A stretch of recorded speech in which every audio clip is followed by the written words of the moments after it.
Hey guys, this is Kerry, and in this video we're going to be doing the answer key for homework number 1, Unit 4, Graphs of Quadratics. So what is the original Arabic name for the method of completing the square? This is one of my favorite math stories.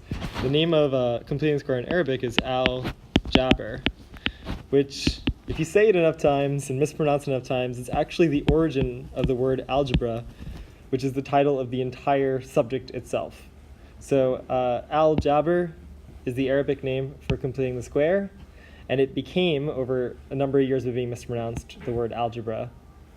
Follow-up trivia facts: al-Jabr was a term brought to Europe by a mathematician named al-Khwarizmi, who was from Babylonia, modern-day Iraq.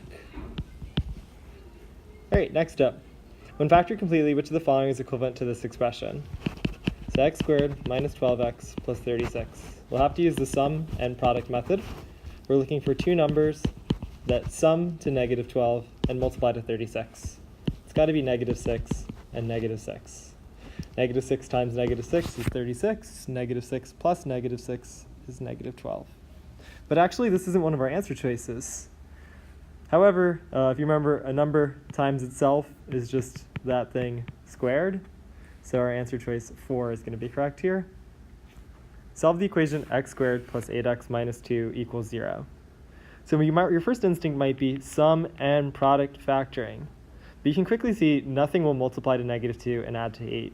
So we actually need another method that's not sum and product factoring. And this is actually the perfect case to use difference of squares. So the way that difference of squares works, let me see, maybe I can actually do this a little better. So I'm going to move this over here. The way that difference of squares will work is step 1,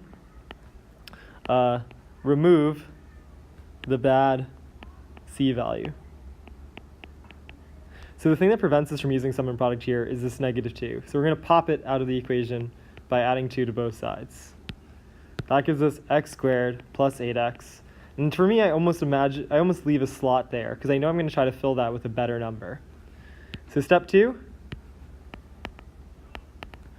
what number would you rather have than negative 2? And so thinking about this, we know we want it to end up as a perfect square trinomial. So we want it to be some number times itself. So let's see, x and x. If we had 4 and 4 there, those would add to 8. However, for us to have 4 and 4 there, it would have to be, let's see, 4 times 4, it would have to be plus 16. So we want to have a plus 16 there, but we can't just put plus 16 into the equation. To keep this equation equivalent to the original, we have to do the same thing to both sides. So we add 16 to both sides. That gives us x plus 4 squared equals 18. Square root both sides. Oh, sorry, I should say before we do that, it's a huge step, right? We've gone from two separate x's to a single x. Because we have a single x, we'll be able to use inverse operations to isolate it.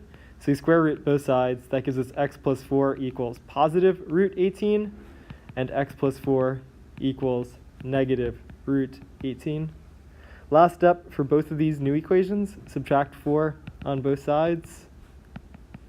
And that gives us our final answers, which are x equals negative 4 plus root 18, and x equals negative 4 minus root 18.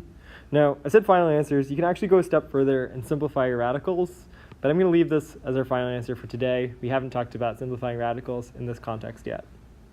Let's do the next one a little quicker. Solve the following equation, x squared plus 10x plus 4 equals 0 for all values of x. Step 1, pop out the bad c value. We get x squared plus 10x plus a gap equals negative 4. Now we think ahead. We're like, what number should go here so that when we factor it using sum and product, we end up with the same thing as our factors? So we're looking for two numbers, or a number that plus itself gives us 10, and then what number times itself gives us that. So it looks like we need 5 and 5. So 5 plus 5 is 10. 5 times 5 is 25. So we'd like to have a plus 25 here. But we can't just put plus 25 there. We have to put plus 25 on both sides to keep it equivalent to the starting equation. This equals, whoa, not that, 19. No, 21. I was right. Okay, 21. So we get x plus 5 squared equals 21. Huge progress. We now only have a single x, so we'll be able to use inverse operations to isolate that x. Square root both sides. That gives us x plus 5 equals root 21. And because we had a square being canceled by square root, we also get x plus 5 equals negative root 21, the second solution that we expect. Subtract 5 on both sides. That gives us x equals negative 5 plus root 21 and x equals negative 5 minus root 21. Solve the following equation. Whoa, crazy. So similar to before, maybe it's a factoring problem. Let's get it equal to 0. So we'll add 20x on both sides. We'll subtract 3 on both sides. That gives us x squared minus 16x, plus 16x, sorry about that, minus 9 equals 0. So sum and product maybe, but then when you think about it a step further, nothing multiplies to negative 9 and adds to 16. So it must be algebra, or in English, completing the square.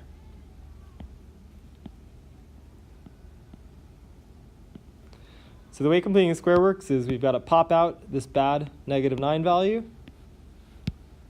That gives us x squared plus 16x. And it's almost like we have a gap there. We know that we want sum and product, so there has to be a number here. Equals 9.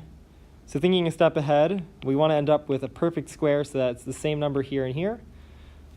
That number will have to add with itself to give us 16. So it's got to be x plus 8 and x plus 8. Because 8 times 8 is 64, we know we need a 64 here, so we'll add 64 in. But to keep this equivalent to the original, we'll have to add 64 to the other side as well. That gives us x plus 8 times x plus 8 equals 73. X plus 8 squared equals 73. And perhaps we've seen so many of these after this point that we can know without showing any work that the final answer will be x equals negative 8 plus square root of 73 and x equals negative 8 minus the square root of 73. You don't have to do it without showing work, but perhaps you can see what the steps would be. Solve this equation. Oh man, so this one, there's a difference with it, right? We have a coefficient here. So you might think that this is its whack. And perhaps it is actually. So you can give it a shot, but I know that because we've been learning the method of completing the square, that I might have to end up using completing the square here. So for completing the square to work, there's actually a step 0, which is you need to get rid of the leading coefficient. So we never had to worry about this before because on all the previous problems, we never had a leading coefficient. It was always just x squared alone. So with this problem, because we have the 2, we're going to start off by dividing both sides by 2. That's legal because as long as we do the same thing to both sides, it will keep the equation the same as the original. So 2x squared over 2 gives us x squared. Negative 12 over 2 is negative 6. Negative 6 over 2 is negative 3. 0 over 2 is 0. To solve this problem for x, well, sum product doesn't work, so we actually need completing the square. Let's pop off the negative 3. That gives us x squared minus 6x equals 3. And we'd like to have a different number there. So thinking ahead, we want some factors times itself. Let's see. What number added to itself gives us negative 6? That would be negative 3 and negative 3. In order to have negative 3 and negative 3 here, it means that we'd have to multiply to 9. So it looks like we want a plus 9. I'm going to show the work a little different here, just in case you prefer this. We want a plus 9 on both sides. So that gives us x squared minus 6x plus 9, which can be factored to this. And on this side, we end up with 12. So we get x minus 3 equals 12, except, sorry, it's x minus 3 squared, because it was that times that. And from here, I think you can solve it on your own. So it's not done yet. All right, so completing the square is not a method for factoring quadratics. Explain why it is not a method of factoring. All right, so kind of seems like factoring. Like you definitely have to use factoring when you do completing the square. But the part of it that makes it different from factoring is if I gave you this problem right here, x squared plus 5x plus 6, you could transform this into the equivalent expression x plus 3 times x plus 2. If I gave you a completing the square problem like this one, sorry, I'm going to change the numbers a little bit to make it more friendly. because there's no numbers that add to 6 and multiply to 2, this expression actually cannot be factored at all using sum and products. So what completing the square depends on is it depends on being able to get rid of this 2. So with an expression, you can't just get rid of the 2 like that.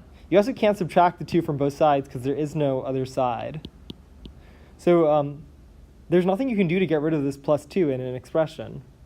And so completing the square cannot be used to factor this expression. Completing the square can only be used to solve equations. Because when you have an equation, that allows you to do the same thing to both sides without changing the overall value or the overall truth of the equation. So, how do we say this succinctly? Completing the square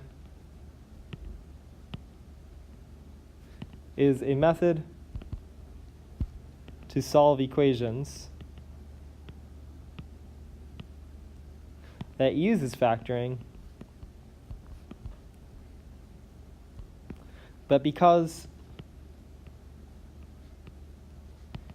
it relies on having an equation,